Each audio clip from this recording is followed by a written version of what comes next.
সুশাসনই প্রকৃতপক্ষে প্রথম ও শেষ প্রয়োজন, এই কথাটাই আবার বলেছেন এডিমন গিন্টিং।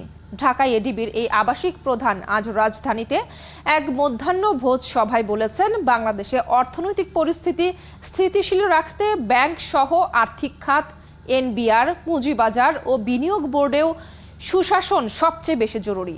মার্জার অ্যাকুইজিশন নিয়ে বাংলাদেশে এখন কথা হচ্ছে, আলোচনা সমালোচনা হচ্ছে।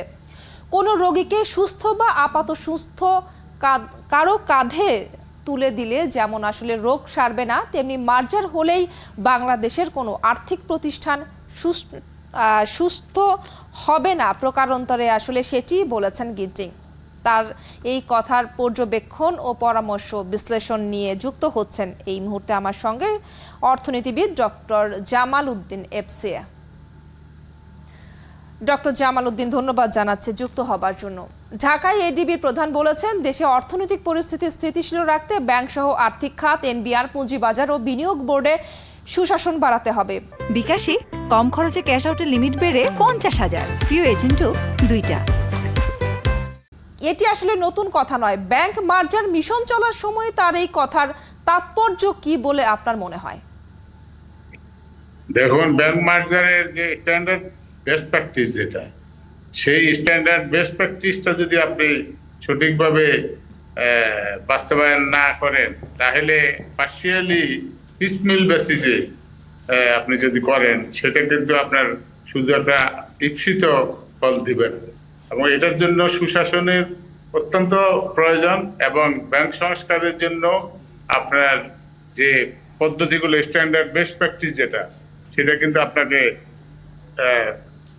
সঠিকভাবে পরিচালিত করতে হবে। এবং এটা একটা প্রসেস। এই প্রসেসকে স্ট্যান্ডার্ড প্র্যাকটিস অনুযায়ী যদি আপনি না করেন, তাহলে দেখা যাবে যে পরবর্তীতে আবার প্রবলেম দেখা দিবে।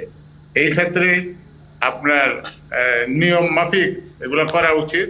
এটা হঠাৎ করে আপনার যদি কোনো একটা মানে স্মল গ্রুপের মধ্যে যদি সীমাবদ্ধ রেখে এটা করা হয়, এটা পরবর্তী পর্যায়ে এটার রেজাল্ট কিন্তু পরিষ্কারভাবে আসবে না।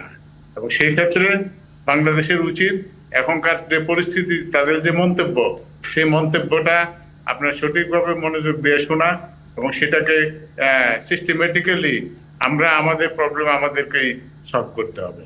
এবং সেটার জন্য সঠিক যে পদ্ধতিটা আছে স্ট্যান্ডার্ড প্র্যাকটিস, সেই অনুযায়ী আপনার রুলস রেগুলেশন, যেটা বললো যে NBR, national board of revenue, board of আপনার ইনভেস্টমেন্ট ডেভেলপমেন্ট অথরিটি, তারপরে আপনার স্টক এক্সচেঞ্জ এবং সেন্ট্রাল ব্যাংক, এগুলো সমন্বিতভাবে যদি প্রোগ্রাম না করে, ইন দ্যাট কেস আপনার এটা সাকসেসফুল হওয়া কষ্ট হবে।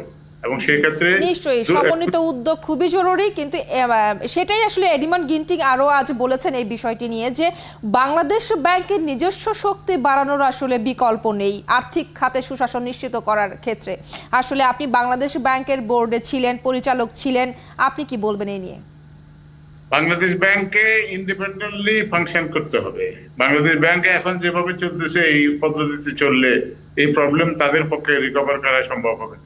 এবং তাদেরকে সেই যে বাংলাদেশ ব্যাংকের যে নিজস্ব একটা পদ্ধতি আছে, সেই পদ্ধতি অনুযায়ী সত্য কথাগুলো তাদেরকে বলতে হবে। এখানে যদি আপনার এমন কিছু করা হয় যে ডিকটেটেড, তাহলে সেটা কিন্তু আপনার ঠিক হবে না। নিয়ম অনুযায়ী আপনার এগুলা পরিচালিত হতে হবে। সেখানে আমার মনে হয় এখানে ঘাটতি আছে, এবং এই ঘাটতিগুলো পূরণ করার জন্য বাংলাদেশ ব্যাংক তার প্রপার রোল প্লে করা উচিত। সেটা কিন্তু বাংলাদেশ ব্যাংকে এখন কিন্তু করতেছে না, অথবা তাদের অ্যাবিলিটির প্রবলেম আছে কিনা উই ডোন্ট নো।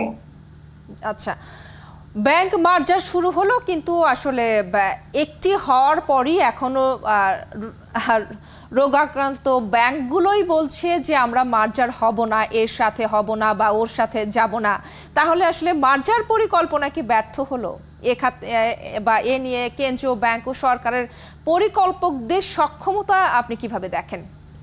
আপনি এটা ব্যাংক মার্জারের জিনিসটা খুবই কেয়ারফুলি ক্রাফট করা উচিত ছিল, সেটা করেন নাই। কিন্তু সেই পদ্ধতিগতভাবে তাদের যে প্রবলেম আছে, সেই প্রবলেমগুলোকে ওভারকাম করে যদি সুন্দরভাবে করে, এটা systematically it's a long process, এবং সেই লং প্রসেসকে হঠাৎ করে শর্ট করে আপনি যদি এটাকে করতে চান সেটা হবে না। এবং এটা কোনো মানে সাময়িক কোনো, এটা দীর্ঘমেয়াদী একটা প্রসেস। সেই দীর্ঘমেয়াদী প্রসেসকে ওই মাথায় রেখে কিন্তু আপনাকে প্ল্যানটা তৈরি করতে হবে এবং এটা বাস্তবায়নের জন্য আপনাকে স্কিম তৈরি করতে হবে। বহু মার্জার হয়েছে এবং অনেক জায়গায় সাকসেসফুল হয়েছে, অনেক জায়গায় ফেলিউর হয়েছে, কিন্তু সবগুলো যে ফেলিউর হয়েছে তাও না। এবং এটাকে মার্জারের যে কন্ডিশনগুলা, সেই কন্ডিশনগুলো ফুলফিল করার জন্য কার সাথে কে মার্জার হবে সেটাও কিন্তু আপনাকে ফিক্স করার জন্য থ্রু এ প্রসেস যাওয়া উচিত। নিশ্চয়ই নিশ্চয়ই নিশ্চয়ই ডক্টর জামাল উদ্দিন আহমেদ, অসংখ্য ধন্যবাদ আপনার পরামর্শের জন্য এবং